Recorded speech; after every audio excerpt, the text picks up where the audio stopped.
so many of my dear friends from many different times in my life who are all assembled here. It's very moving and daunting, but I'll do my best. Since Ari mentioned a dream, I was fumbling around and I found this interesting dream because Ari had written this really rather fascinating take on my work. As he says that, I don't know if you got a chance to read it, but he says that poetry and prayer are not the same, but they have this interesting tension or resonance. I think that's probably correct. I'm sure it's correct. So I found this, I stumbled on this dream that I had, so I thought I'll start with this dream. It's not really a poem, but in the dream, I was in a meeting with my beloved wife, Moira Crone, who's a fiction writer and painter. And I realized that so much of me was in her books because we influence each other. And I realized that the one who authored the book gets the credit, but that was okay, because there was something of me in her books. At that moment, a young and beautiful Black woman with short cropped hair asked me to walk with her. She was very radiant. We walked a long way and came to an old tan truck, and she told me to get inside. And she turned to me and said, "I don't think you should be afraid to make everything you say a prayer." It was a very moving and powerful moment for me in that dream. So also, I don't think you should be afraid is very important because I think we are a little afraid to make everything we say a prayer, something from the heart, something significant. So I thought I would start with a few of the poems from 1976. I was explaining to Ari before we started that this book has had three incarnations, or Gilgulim, if you want to say it in Jewish. And the first was in 79 when I first started writing them in 1976. Actually, the time I met Moira, and the second came. It was a very slim volume, 64 pages, and the second came out in 1991 from Time Being Books, and this third one, 30 more years worth of poems since then. So it's quite a bit fatter and I think organized differently from the original, but it does contain within it these different versions of itself. So I'm going to start with the first line and the first poem, first couple poems from the book, which I wrote so long ago. And it's kind of moving for me to revisit that now. The invisible is stronger than the visible. The desert subtracted so many objects there was nothing left but the wind. Like all good ideas, God was stolen. The Jews, being superior thieves, removed all the markings. The history of my family is the history of breezes, and the exodus, the getaway, my grandfather's, one carrying a barber pole, the other a tailor's needle. I wrote this poem on a long sheet of paper like they used to have. I think I got it from the AP or something, and I just rolled it through the typewriter and kept typing. I wish we could still do that. Jews do not come from heaven, they come from Russia, with green eyes and olive skin. Jews do not go to heaven, they go to Baltimore. They do not come from heaven because heaven is always in the back of their minds. They don't want to think about heaven anymore. It's too much trouble. So really, around the time I was writing this book, a couple of different things were happening. And one of them was my friend Mark Lieberman gave me a copy of what's called the Rodger Talmud, which is a Talmud translated by a heretical guy into Victorian English. I didn't know any of that at the time, but it's actually, I was a Reformed Jew. I'd never seen the Talmud. I didn't know anything about it. And at that time in my life, it was so amazing just to read it and in this way poets read, which is not for, I wasn't trying to learn the law. I was trying to get the sound of the voices, which in some way, since my grandfather had died a couple of years before, I was kind of hearing through the filter of Victorian English / Talmudic Aramaic, my grandfather's voice. I believed it, and it sounded like this. So this is based on a real passage in Talmud. Um, at least the first two lines are. So it's called pilpul, which I learned later was an example of a Sanskrit loanword in Hebrew. It literally means pepper, but within the context, it refers to one of these sort of where you challenge the teacher with a crazy question and try to get him to bring out the logic to resolve it. So, pilpul. Rabbi, if a child is born with two heads, which head should wear the yarmulke? On which head the tefillin? Some say the right head, and some say the left. All quote Torah. Some say both heads, just in case. But if a man is born with two heads, he's always confused. He never knows on which head to wear the yarmulke. Two heads and only two eyes. He walks towards himself in the old cemetery where the rabbis are buried. There seems to be some disagreement. Some are saying, we are dead. Others, we are alive. Some say both. All quote Torah. I'm going to move forward. I'm going to jump around in time, and it really doesn't matter in some ways. But can I ask you a quick question before we go to the next poem? Yes, sir. So, and people, you can feel free to chat questions as we go along. The first question is this book organized chronologically or thematically? This updated book of poetry that we're talking about. The answer is yes. Basically, I kept the first volume, this 1979 small press volume, dryad press volume, intact in the beginning, although I added a few poems that I'd left out from that time. I kept pretty much the next version intact, and then the rest is thematic and not necessarily, more or less chronological within each section. So there's a section on mourning, there's a section on the Jewish calendar, there's a section on prayer and psalm and so on. So, and then another question about the book, and we talked about before this program, but I wanted to bring it up in this context with everybody listening. Why not just have 3 separate volumes of poetry? Why do you keep updating the same book, The Missing Jew? Well, I do have 3 separate volumes that people bought them at different times. They all exist. So people feel free to buy any of the 3 they want. But I feel it as a life project. I've always felt it that way. And so I've always sought the opportunity to group the poems so that they would speak to each other and resonate and could be read together. And I was fortunate that Larry Udelson of Ben Yehuda Press was willing to undertake that. And I should mention Julia Knoblauch, who was the editor and really helped me last year when we were kind of figuring out what to keep and what to throw out and how to organize it. So I had a lot of help.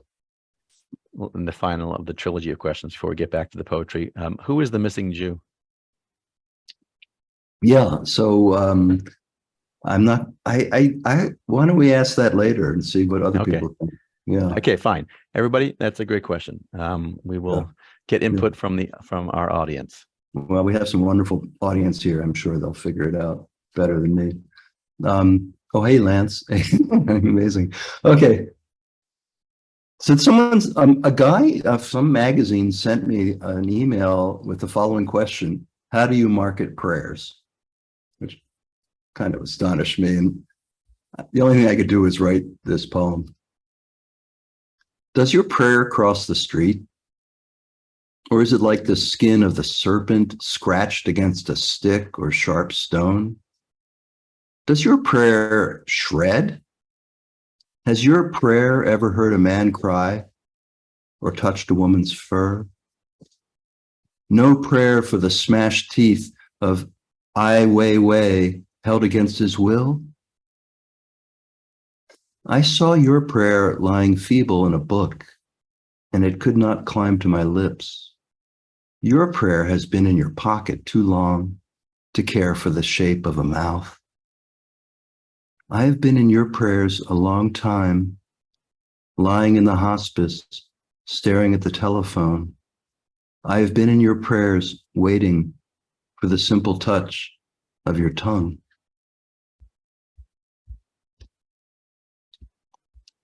So, while we're on the subject of prayer, and again, I just felt prompted by Ari to kind of find a way to select through what I might read.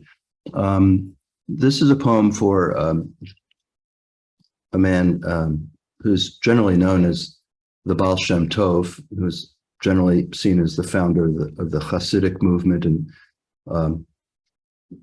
late 18th century, early 19th century Europe, especially in Ukraine.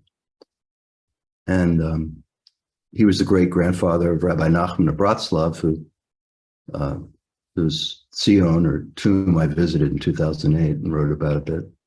But this is a poem for him, and I guess just to be clear, he's called the master of the good name, but there were a lot of people who were called Baal Shem, which actually means master of the name, and referred to people who made amulets, and so you could be healed or you could have children and you'd hang them up, and they had the name of God as a kind of a magical implement. But he was called the master of the good name to distinguish him from some of these other guys. Probably some of them were not the most legit. So he's known as the Baal Shem Tov. And he's a wonderful teacher about prayer. Many of you probably know about him directly or through the writings of Martin Buber. So there's a poem for him. The master of the good name, who only lived for prayer, trembled by the holy ark, because a name so pure was more than a body could bear. The master of the good name saw each word in his prayer as another Noah's ark of wings, wild cries, and tusks that he entered in his fear. Said the master of the good name that can't be spoken, every word is broken, a wave against black rock whose lacy fingers cannot hold. If it's only a human grammar that a name can ever name, every word is a death that falls away to nothing, which is no good name. So, I wanted to read a poem about my own name. I'm Rodger in English, but I was given a Hebrew name after my mother's grandfather, who was known as Frank Kaplan, but his Hebrew name was Raphael, and so that's my Hebrew name. And Raphael literally is a name for an angel, and literally means healed by God, which I think is relevant. That's probably enough. I bear Raphael is the title. I bear the marks of exile in my name when I become the silent Jew who mourns not for the temple or Jerusalem, but a stream in the hills of Ein Gedi. How dry the stream is there without my mouth, unseen the hawk who floats without my eye. They do not miss me there as I miss me, resting my bones here in a foreign bed. Nor do they know my name is Rodger there. They only know me by my secret name, the healing angel caused behind the wall I pass through in the dream of coming home. So this one kind of fell in with another one, which also, I suppose, touches on exile, which is a big question for me and perhaps for some of you. It's from Psalm 137, if I forget thee, O Jerusalem. And the title is Forget Thee. There were cities undreamed of when we forgot what we were yearning for in all those long centuries of exile.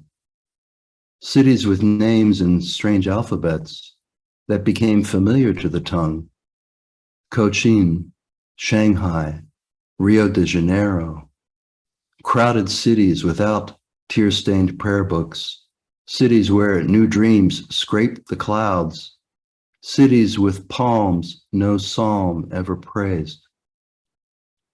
Yet I turn back to you with my withered hand.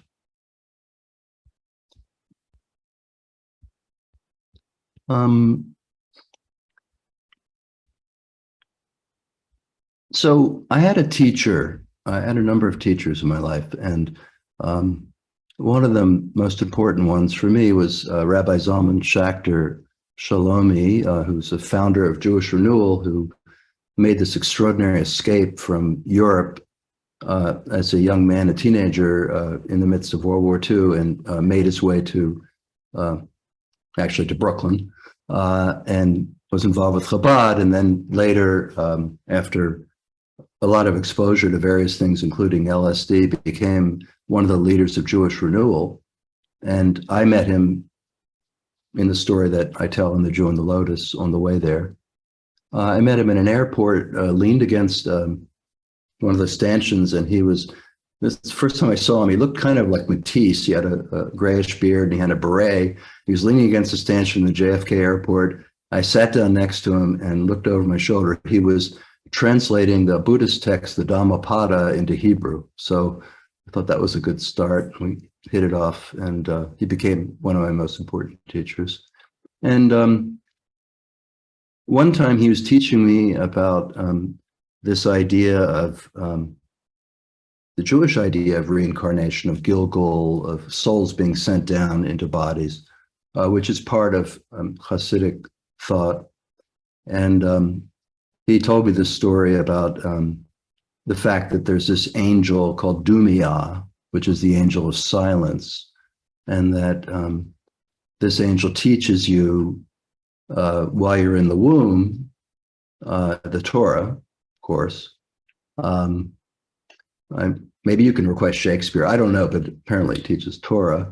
And then when you're born, touches you on the lip like this. That's why you have this little philtrum on your lip, and drives all the teaching out of your head, which is very puzzling, although Reb Zalman explained it to me, but I'm not going to explain it to you unless you're curious. But I'd like to read the poem for him because he first spoke to me about this angel whose name is Silence. When I was in the womb learning the Torah of the womb, Torah of threads of light, verses of the building bone, cell by cell, blood streamed, nerve by nerve, the angel taught me the Torah of night and day. I had no understanding, no tongue. The angel was patient as silence. Is there a Sabbath in the wound? In the womb, there's not even a year. But the angel, she and he, male and female, created me it. I had no breath. The angel taught me vowels. My lungs slept quiet as flatfish at sea bottom. Eyes stirred in an unbuilt lids. In the other womb of the dream, I slept and woke, sleeping in waking, waking in sleep. I lived and loved 40 years and 40 days in the telling. My heart broke, healed, and broke again in the desert, the mountains, on the verge of a promised land. Then the world was created, begun before beginning. She and he created he them, and the angel created me, me. The flood came and I rushed and never knew. The Torah of 3 months untaught me, which I would learn. The Avram of Abraham, the Sarai of Sarah, Torah of 3 months untaught, that I must learn in actual breath. And as I cried with first air and inhuman light and the presence of the dead, my mother lying in the blood and scream of the actual hour, the angel pressed his finger to my lip and left her fingerprint there, and drove all Torah from my brain and left me baffled, cold and still. First erasure, blankness, dumb, I rushed into the unwritten world.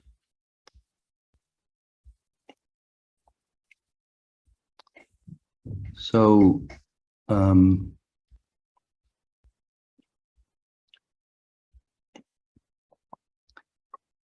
like to read the poem, another poem. This is that last one is somewhere in the middle of all this, and this one's more recent. And I guess it touches on this idea of the unwritten world. Rilke speaks of the uninterpreted world, which unfortunately we're incapable of living in the uninterpreted world. So animals pity us. That's what Rilke says in the elegies. So this poem is called The Illustrated Book of God. I guess it's about my sense of what I found. I mean, I don't know why. My friend Alan is here. We were poets together at Yale, and I don't know why I started writing poems with rabbis and Hebrew and text. I have no idea. And I've tried to stop sometimes, but it was impossible. I can't really explain that. It's not in my control even. But so maybe this poem touches in on that a little bit, what the fascination is. So it's called The Illustrated Book of God. I opened the illustrated book of God. It was written all of gold letters. There was a fire on page 1. The flames licked the page. I stopped reading with my eyes and read with my tongue. I tasted vermilion. I put my ear to the page and heard the lions roar. I heard the clouds. I touched the bleak thorns of the acacia. I marched on oceans. My feet grew weary. I sank into the delicious black mud with bare feet and bare bottom. I opened the door to the stranger who lit candles in the sun. I walked on the moon. I knew strange love of every kind. Nothing was forbidden. I knew what other men thought they knew. The Father came to me and blessed my broken mind. He comforted the mother who had lost her child. He sang of the shepherd and the shape. My body disappeared and I walked into pages. The gold letters left imprint on my subtle body. I knew and knew the end and the beginning. I tasted the water of loving kindness and drank a fill. The peacocks led me to the horizon. The elephants recited their Bible. The lions returned and ate my heart. I died in the dark of my last page. The book went on, still unopened, still unknown, its hand beyond knowing.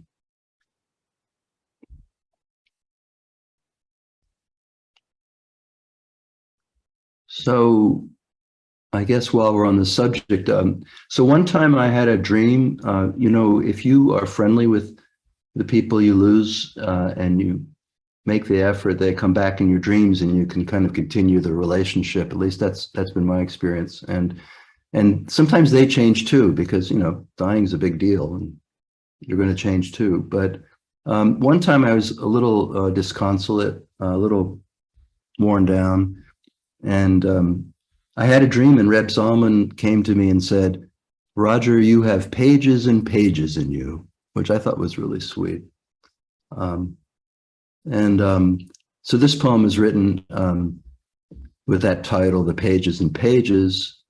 Again, it's about a book and it's dedicated to my friend, Rabbi Ozer Bergman, who taught me a little bit about Breslov Hasidism and who right now is in Uman, getting ready for the Rosh Hashanah of Reb Nachman, and even in the war in Ukraine. So extraordinary that he told me hundreds of people have already shown up there. So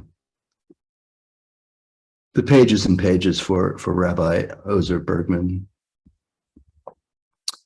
I opened the book, I closed the book. For every after, the words would speak. I opened the book and saw a brilliant light cresting mountains to the east, rushing towards me. Behind a congregation of shadows, a midnight robe. I slept on the book. I slept in the book. I carried it with me to school and ate it for lunch. It was my life in all the sad days, my life of broken skies and crowns of trees scraping clouds. I wrote in the book wrote in me. I held the book held me. I slept and the book dreamed. When I opened it again, the words were the same and changed. I read myself in the book and found my world with its roses and enemies, its pink roses and green calluses closed around buds. I opened the book in me, and who will close the book on me? Who will close my eyes? Outside the cemetery, they bury the damaged scroll, the letters torn apart and walking out of their words.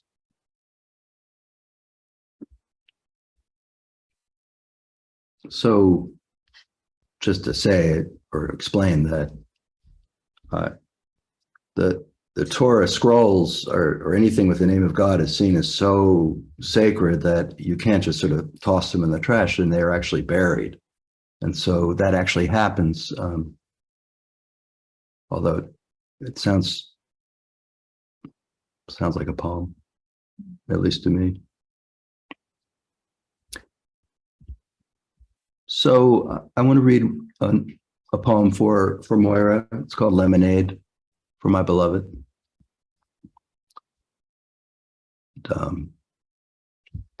Only God, they say, is all-seeing.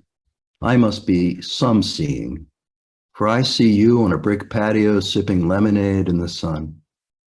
There's weather out there that hasn't arrived. The clouds are puffy pillows slumbering in midair. Midnight will come and you will close your eyes, your tongue remembering lemonade. One last sip from memory.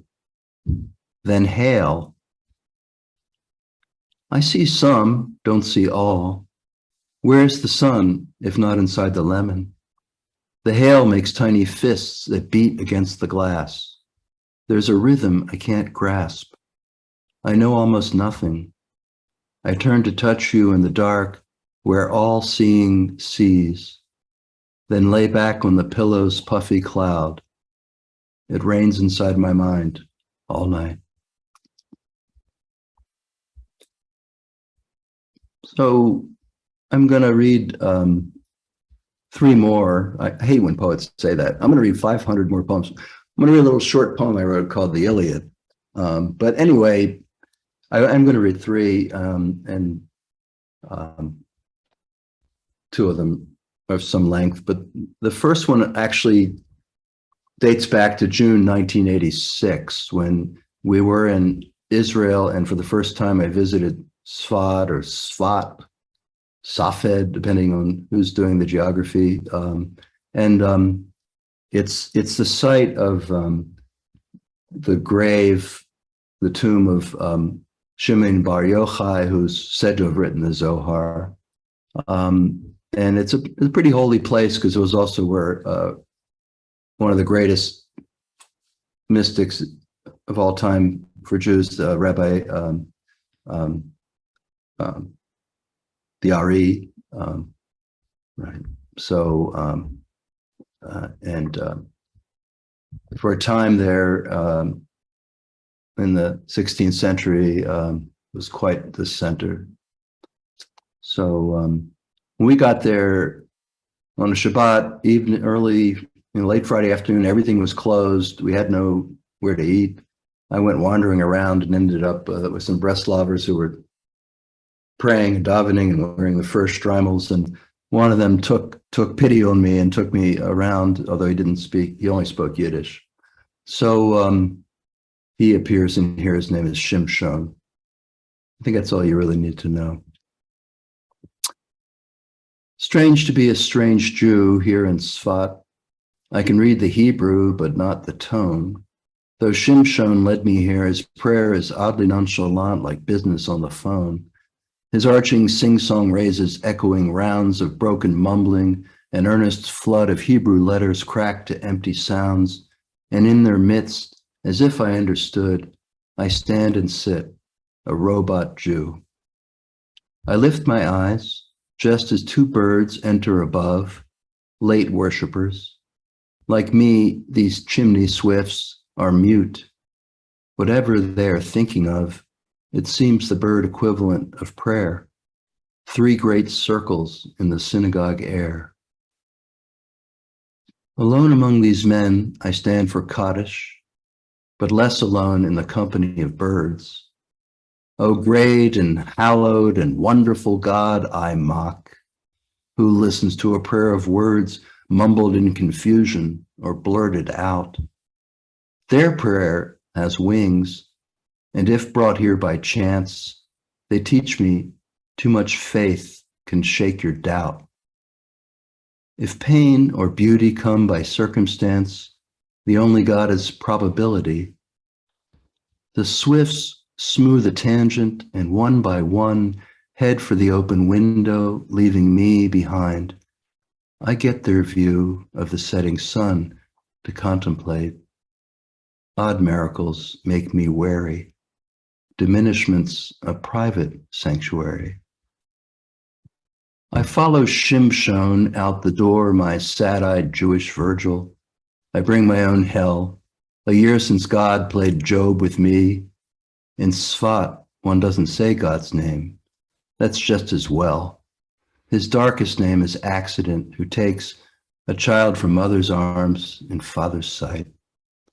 No peace since then, no Sabbath bride. What breaks in pieces can't be touched by prayer tonight. I look to the hills, whence cometh my help, as Shimshon shows me down the stairs. The light dies quietly, a rosy mist that heaped itself around Mount Canaan slowly fades from sight. And Mount Meron shows me a darker grace. A white tomb crumbles in that holy place. Everything gets ruined once in a while. That's a faith you can depend on to weep. What's taken's gone and won't come back. The style of grief may change, but the content will keep. We carve on a stone a hand and a name, a hand to point out, a name to remember, a boy who never opened eye, or the fame of Bar Yochai, who wrote the Book of Splendor. The sun is down, 2 stars show Sabbath is near. Yet Shimshon stays for Mount Meron. Is no beautiful? Yes, I think that much is clear. We lack a common language, yet we know. He hurries off to pray. I hold my peace. When any's to be had, I hold my peace.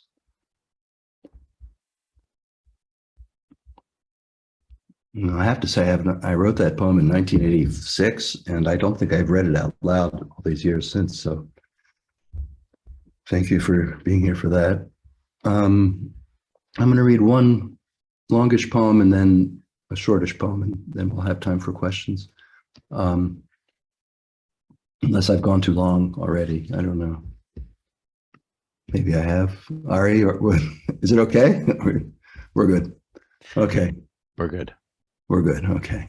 So this poem is called Turkey Talk for Reb Nachman of Bratslav, who was the great-grandson of the Baal Shem Tov, who I mentioned earlier. And he died. He's known mainly for his tales, in which he enclosed these, it's like a burglar's bag of jewels. There's so much Kabbalistic teaching embedded in every word of these tales. He said of the first one, you couldn't hear it without thinking of redemption. He died at age 38, and that's what occasioned me to, he asked his disciples to burn his books, and his disciple did burn his books, whereas Kafka, who also died around that same time and asked Max Brod to burn his books. Max Brod quite wisely ignored him. So I wrote a book, sort of dual biography of the two of them, called Burnt Books. So this poem references a tale that Rebbe Nachman told about a man, a prince who went mad and went under the king's table and took his clothes off and became a turkey, thought he was a turkey, and he went around picking up the crumbs and bones underneath the table, and no one could cure him until a wise man said he could do it. And of course, in the poem, I'll try to touch into how he did that. But for me, it's a beautiful tale about so much, about the fact that in order to, a teacher could be very high, but in order to reach people, they have to go down to where people really are and lift them up. And also, even if you're a therapist, like the idea that you have to meet the people where they are and gradually bring them up. So it's a very beautiful tale in any case. And this poem's addressed to Reb Nachman. So it's called Turkey Talk for Reb Nachman. You who heard angels singing in the grass, prayers in the daffodils, do you hear between the rusted hinges of closing gates, sad thumps of engines losing heart, my little prayer? I'm down here under the table playing with crumbs and bones and the gleam destruction leaves behind. As no Kabbalist ever said, you can lick the oil from a broken shard, but don't cut your tongue. The gleaming oil, the light behind your stories, just words? Reb Nachman, look at me now. I'm trying to dance. Even from heaven where you study all day with the sages, it must be amusing to see my bony knees knocking, my knobby ankles shining thin skin. It's a kind of dance we make here when we tremble or shiver. It's also a dance when I make stupid jokes for the way things are, as if I were the king who set the table when you know and I know it isn't that way, never was. Just feels so good to think we make our world. You danced in Breslov to bring down the Tsar. But I'm trying to bring down your look into my eyes, your voice whispering and your beard scratching my earlobe. Forgive also my terrible Hebrew with its broken pieces, you who look at the holy letters without their disguises, who see them naked with their endearments, as the infinite sees them parade in the days before days, or so the stories say the stories say. Sad prayers cough up scraggly letters, stick on the larynx, twist their way through a burning throat, parched no matter how much we drink. The fruit we stole from the tree doesn't nourish us at all. I'm bone and skin, Reb Nachman, skin and bone. Every voice is a broken radio mixing static with holy light. Now I'm not dancing anymore, just twitching, spattering words and slobber, a poor equivalent of a human being who dresses to disguise his sadness, which is always out of fashion. So tell me, Reb Nachman, you too, who will always be out of fashion until stars fall out of the sky with all our eyes. What clothes can I wear for my mumbling? And how can you spare me from slipping on glistening crumbs and bones of the meal that falls from on high? Can you turn my turkey talk back to human? Reassemble torn stems into a bouquet of coronas, you who gathered handfuls of stinkweed on your long walks, exhorting yourself out of despair and into God, striking and striking your chest with bigger and bigger fists until you cracked the millstone around your heart. I know any place I've been, you've been 100 times before. Whatever I've felt, you've known with pain complete and unabridged. You wrote it down in a secret book written to save the world, but ordered your simplest chassid to burn it in the stove. Pages rose one by one, puckered, black, nearly flat, canceled souls. And yes, as you taught, I am asleep in the second degree, asleep in my sleeping. Unaware, I am unaware of the mighty light that throttled your body and now shines in your mind, breaks it into 1,000 syllables like flower tongues in radiant flower heads, there in heaven's heaven where there are no flowers. But when you look down at daisy head and black-hearted poppy on the czar's earth, lily and primrose and sullen mullein, green towers of weeds that poked into the air, shaggy sumac swaying in a breeze you could not touch, all invisibility is a lesson from world to soul. You picked flowers as letters for your enormous prayers that shook with conviction and inhuman voice.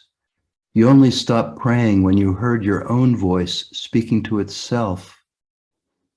Reb Nachman, that's me down here crying inside as you suggested, shouting and screaming with my head on the pillow, though no one can hear me, not even the dear one who lies beside me, who snores quietly like a lady. Though I'm banging the back of my head against the wall and shouting behind my teeth, my head is still. I'm hardly moving. There's a dream behind my eyes that won't be seen. I hear nothing. Not even silence answers me, because no wall is thick enough to mute the noise in my mind. If I ran to the ocean to scream at the waves, a kid with a plastic shovel would look up a maze from a sandcastle. If I shouted in the storm like a Yiddish King Lear, sawing my arms like the bad actor I am, I'd probably get arrested for indecency and blasphemy and dosed for all my crying with tear gas and Prozac. They say you too were crazy with sadness, that you tumbled 1,000 years from truth into a pit, sat disconsolate and refused to teach, until a small light illuminated your thin face, and you said with your searing pride, all my teachings are high, but my I don't know is higher than all my teachings. In a dream, all your followers left you, and many did. You were so hard on them and made them confess sins to your face and wept for them harder than they wept for themselves. And when they complained that your followers were meshuggahs dancing in the marketplace on that day we Jews call happiness in the Torah, you answered, I love the old-time Hasidim who stormed the palace of the king with grease still on their sleeves. Here I sit in my dull impiety, my common sense, which is everyday insanity masquerading in plainness and plain sight, hungry for crumbs, crumbs of success, crumbs of money, lying on my deathbed reciting my resume, crumbs of opinion, crumbs of desire mixed with grief and shame, like the poor schlep who stood glum at the edge of the dancing circle, until you, Reb Nachman, reached out and grabbed him by both palms, lifted him and his sins back to their long-lost love, their root in God.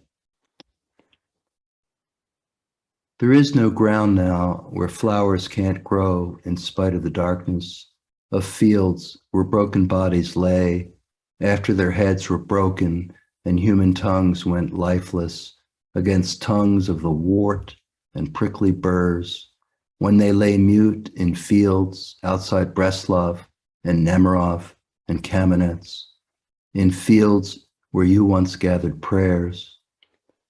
But if God can make a new world from darkness, surely you, Reb Nachman, can raise a spark, no matter how far buried you are in the earth or heaven is buried in the mind.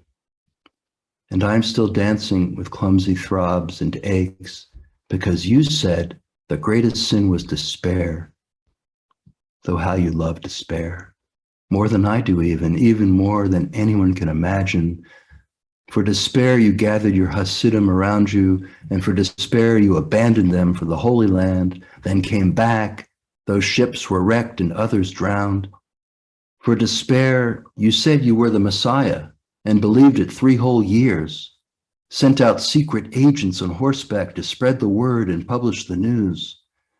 Then after your baby son died, you told your stories night after night. Your first tale, though your heart was completely broken, all to rectify despair.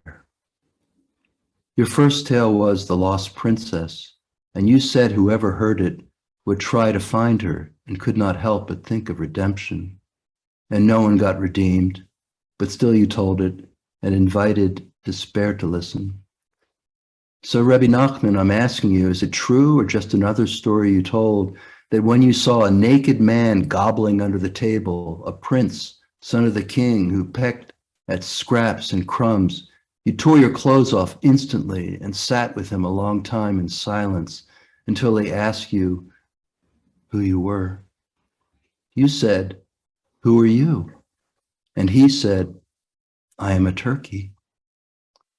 Is it true you turned your face to him, your whole head full of Torah, your sad brown eyes with the heavy lashes, you who know exactly how long the journey is from under the table, how hard to return? Did you say, "Yes, I am a turkey too"? So you slowly healed him, or he healed you, or did you? Did he? Is there ever healing in a world always breaking? Is there a wise man who heals? Is there even a table? And is there really a king? This is the sad prayer coughed up my throat, my turkey gobble. But can you make any sense of belief that doesn't believe? Or why else do I talk to you inside my mind? Okay, I think I'll stop there. Thank you. And see if there's some, gosh, there's lots of questions. Okay. Well, yeah, a lot more comments, I would say, than questions. People really enjoying the poetry.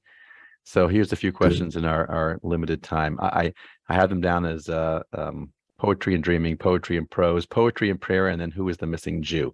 So let's talk about dreaming. It's a big thing for you. And I have a good friend online named Noah who was really into lucid dreaming. I also have another friend named Rochelle, who is a poet, and she tells me that she dreams her poetry, wakes up in the morning and just writes it out.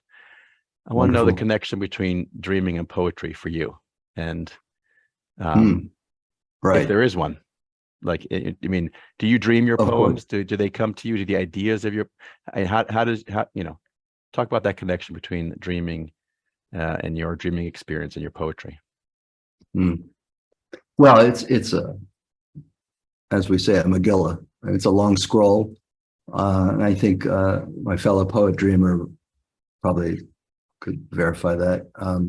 But I don't know. I mean, originally at the time when I started writing poetry, I was a teenager, 15, and when I went to college and met all these wonderful poets who, including Alan Bernheimer, Cedar Kit Robinson, and a number of others, we were hanging out. But I thought, gee, I'll start writing down my dreams and I'll make poems out of them. And the dreams got really scary, and actually they got lucid, which was very scary to me. And I was so terrified I stopped doing that. But years later, I started thinking about it a lot. Of course, wrote The History of Last Night's Dream, and now I work with people's dreams for the last 15, 18 years. All that is long-winded to say that there's a number of things to say. First of all, sometimes poems do appear intact in dreams. I think the most famous example is probably Kubla Khan. But I think lines, I've just written an essay about this, about a poem that appeared intact in a dream. Unfortunately, I lacked Coleridge's memory and I could only remember one line. But I tried to make a poem out of that. So there is that. There's a passive, there's what we call primary imagination if you're a romantic, which is the passive experience of imagination that we all share. Each of us dreams, and even when we're awake, that if you shut out the world for a moment, close your eyes, images begin to appear, and we're always producing them. So imagination, in a core sense, is producing images, and this is an amazing reality that we dismiss. It's so important to me that no matter what else is going on, no matter what's in the news, what's upsetting me, I have this process going on in me, this ongoing process of producing images. And because I'm a poet, it just so happens that the way I can respond to that experience in primary imagination, whether awake or asleep, experiences of awe, experiences of terror, experiences of love, experiences of pain that are really intensely imagined. I can do that. I practice poetry enough that I can do it in poetry. Other people can do it in painting or in scholarship or in just bringing love into their lives or being creative in any other way. It's just, it's in all of us. Okay. It's nothing special about it, except that for a poet, it will manifest sometimes as actual poems or very terse statements that are poetic, like, well, the one I cited at the beginning, don't be afraid to make everything you say a prayer. That's kind of a lightning bolt coming out of nowhere, that you have to feel into. So yeah, that's a garbled. I'm writing a book about it. So when I finish the book, I'll have a more articulate answer. Okay. So when you do your poems, I mean, there are some artists, like Leonard Cohen took forever to write his poetry or his music because he would change words all the time. Do you write it out and it's a completed poem if it's a short poem, or do you spend a lot of time rewriting to get the perfect words for yourself? I guess that different artists and different writers have different approaches. I'm interested in your approach. Well, there isn't any one approach. I mean, this book is 46 years worth of approaches from, I mean, even in the poems that I read, some are in iambic pentameter and rhymed, and some of them are prose poems and everything in between. So different approaches, but I would say that when I reflect on where it all began, there's a kind of impulse to write. I think poets know what I'm talking about. There's just it's not verbal necessarily, but it's just this feeling, a poem's coming and you run to start making it. And then over years and time, you develop a sense of what makes it a good poem. And I find I can fairly quickly cut the crap. I usually do that right after I've written something. Then I let it sit for a while, and then I come back and work on it. Some poems come rather quickly, and some take a long, long time. So it just depends on the work. I don't know how long it took me to write that long Nachman poem, but I'm sure it wasn't at one sitting. But sometimes it happens that way too. There was a question about whether you have other skills in art. Are you skilled in visual art as well? Do you paint? Do you draw? Nope. No, I don't. I like to take pictures of bugs. And I guess I don't always put my thumb on the camera, so I guess I'm fairly good. But Moira is a novelist and a painter, so she's got that bailiwick, and she's really good. So I would be ashamed to do anything, but I can't. No, I don't do that. So I want to talk about your relationship between your prose and your poetry, because I've read the prose, the books that you published, many of them, and how do you toggle in between the two, or do you toggle in between the two? Are they separate projects in your mind, or how do they interplay, the poetry and the prose?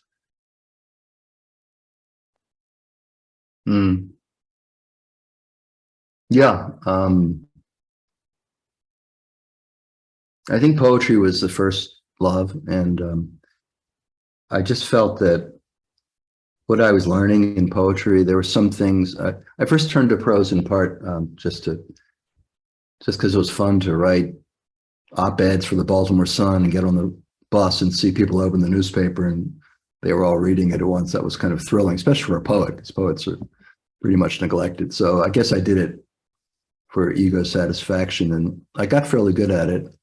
And then when my mother died and I wrote a book called Terra Infirma, for whatever reason, I felt that it would be better to write it in prose because there were medical things in there. It was about her dying, and this was a long time ago, 1980, 81. And so I wrote it in prose, although it took me so long to write, and I realized actually I was writing in verse in prose, but didn't know that. So I could have divided it into lines, but I didn't do that. So, but obviously when you're talking about something like The Joy in the Lotus, it was a poet's point of view, but it was written in prose. the subtitle is a poet's something's account of Jewish Buddhist dialogue or something like that, and that's true. So a friend of mine, David Rosenberg, said that, in our society, you have to smuggle in poetry, because the word poetry, as soon as you say the word poetry, most people are like, get away. I don't want to hear that. So though all of you are living proof that's not true. So thank you. But generally speaking, you can smuggle in poetry into prose. So I think the genre thing is a little bit overbaked. I want to talk about poetry and prayer. Yes. Because there's some quotes. I mean, in our prayer, in a traditional Siddur, there is poetry. I mean, we say poems. So as part of the prayer, but I think you distinguish between the two. I wanted to get your thoughts on poetry and prayer. Well, we have a form, one of the questions that I guess I would ask myself is and you can do, when I first started writing Jewish poems, there was a poet, Meyer Scleroux, who said, what is a Jewish poem? Does it wear a yarmulke or something? What is a Jewish poem? What does that even mean? So you can have, and then shortly after I began doing what I did, then there were a whole bunch of these poems being written, and they all had, Jewish accoutrement, and I was curious about what an inner sense would be of a Jewish poem. So one sense I had was it involves midrash, involves a text that organically grows from another text. And I think that's essentially, I'm sure it's found in other cultures, but it's definitely strong in Hebrew culture and Jewish culture. And then there's a psalm. So the psalm is a prayer. It's a poem addressed to God. So I think some of the poems I read have that quality, and therefore they are prayers. But what is God? I don't know. But anytime you're addressing your poems to that in direct address, I use the word you a lot. Then that's my favorite name of God, you. So because that way it can be read lots of ways too. But then you're writing, you're in the psalmic tradition, I think. My wife, who is a cantor, does not like to listen to her earlier work because she's advanced and she feels that her craft is now at this point, whereas it was that point. You've now collected a book of poems from 1976, 2022. Do you look back at your early poetry and feel similar, or do you feel your poems are from a very different time in your life, and you probably had different writing skills? So I take it you don't go back and change the poems, but maybe you do. The early ones, you probably, I assume, keep them intact, and therefore wanted to know how that feels to you to look back at the. I made a few changes, but I won't divulge them. But I'll leave that to people who care. But I would say that generally I wanted to leave it as a document and a record, and I'm not that concerned about. The poems I was writing when I was 26 and the concerns I had then and the concerns I have now are different. But it feels like in the back of the book, I have a little essay about it. So it feels like it's still all me. It all still sounds like me to me. I don't know how it sounded to you all. I read poems from 70s, 80s. You have to tell me. You're the audience. You tell me what it sounds like, because I don't know for sure. But to me, it seemed it sounded familiar. Yeah. So I wanted to go back to the title, "The Missing Jew." Okay. What was the answer from other people? I don't know. I only got one person, so I'm asking people, who is the missing Jew? But I must, I'd like to know what the audience says, but I also want to ask you, because you chose the title. I assume you chose the title. Did you choose the title, or did the editor choose the title? I guess that's no. I chose the title. I think I wrote a poem about it later when I did the second edition called "The Missing Jew." So there's sort of a poetic answer to that question if you read the book and have time to find that poem, which I think is just simply called "The Missing Jew." But because he was asking that too, so I thought I'd quiet him down by writing that poem. The Jew, I thought that Joshua Wiener and his little endorsement that he wrote kind of defined it nicely, so I would refer you to his statement. But my sense of it is so. I mean, I think it could mean several things. It could mean the Jew that's missing from history, the Jew that's, because of what happened, all the Jews missing from history, the Jew missing in me as I navigate a life that's secular and not pious. The sense of the poet as actually not, until fairly recently, Jewish poets were kind of outside the scope of the Jewish community. I mean, by the way, I thank you for inviting a poet to come to this, because usually it's rare, actually, for poets to be included in the conversation. So maybe that's another sense of it. But I don't want to limit it, because other people have better ideas, probably. Well, now all of a sudden I'm getting some good stuff about the missing Of course. Jew. So you prompted a discussion.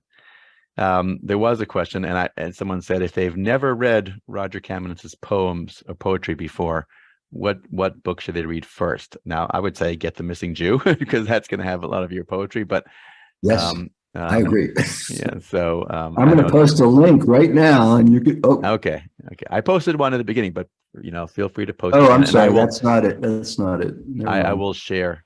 I will share your link as well in a follow up to this. Okay, cool. Okay, well, I think we've gone over time. I mean, there's more we could do. People have questions about the whole Judaism and Buddhism, and if that's something you're still involved with. There's also a question about what you do with the dream. What is this program or project that you work on with people on their dreams? Maybe we can get to those. Okay, well, I'm gonna post a link both to my website and naturaldream.com. You can find out more about it. But basically what we do is we treat dreams as as interpretation, but rather as events or experiences that are taken seriously. We look for the moments of sacred encounter in the dreams. And in those moments of sacred encounter, there are powerful feelings, and those feelings can help us move past our reactivity and go deeper into who we are. But how are you? And then, I mean, I assume many people have this problem. How are you supposed to remember your dreams so you can sit down with you, discuss them? Because most of us barely remember them. I think once you start having a use for your dreams in the conversation that you're having with the practitioner, you start remembering them better. And also we ask people to do homework where they take a moment from the dream and remember it. And that usually stimulates more dreams.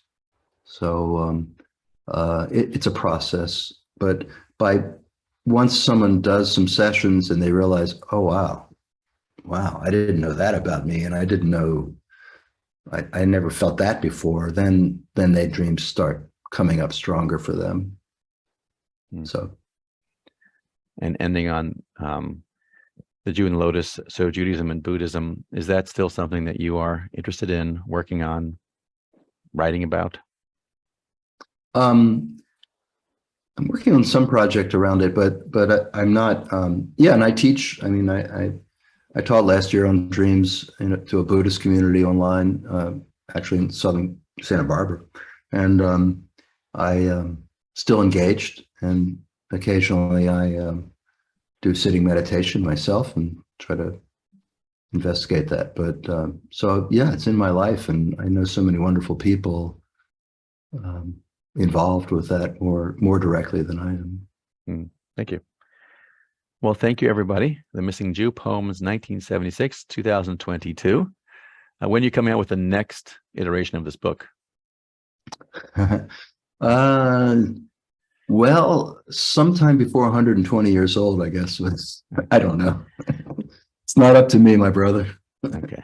Well, I got lots of people who want you to come back and do more programs for CSP online. So we'll talk about that. I want to thank the audience for being with us today. It is Elul. Rosh Hashanah is coming up. This is a great program very thoughtful program. And I think reading the poetry and many of the poems you share with us are reflexive, thoughtful, great for LO. So I urge you all to enjoy the poetry of Rodger Kamenetz. I thank you all for joining us. If you're new to CSP, check us out, occsp.net. And our goal is to bring an incredible variety of really interesting people to our online community. So Alexis just showed some books she had. I don't know what it was. Maybe it's the new book. Is that the book? It's hard to see. Oh, Yes, yeah. she's got this book. Thank you, Alexis. Yeah. Oh, it's blurry. Anyway, here it is. I get in trouble whenever I say this, but some of you may belong to synagogues where the services go very long or don't necessarily go to services for the holidays. But I always find it's good to bring a book with you just during the parts that may not be as interesting. Just don't sit in the front row with your book, or put it behind the Siddur, and maybe bring the poetry book with you this year and read it and think. I'll read it during the breaks if you take the breaks during the services.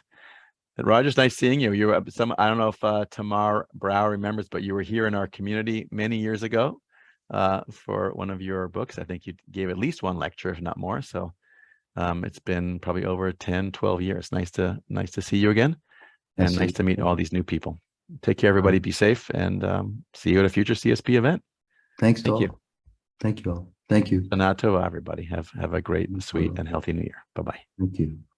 Thank you and so Richard much. Michelson, I'll email you. Nice to see you. Bye.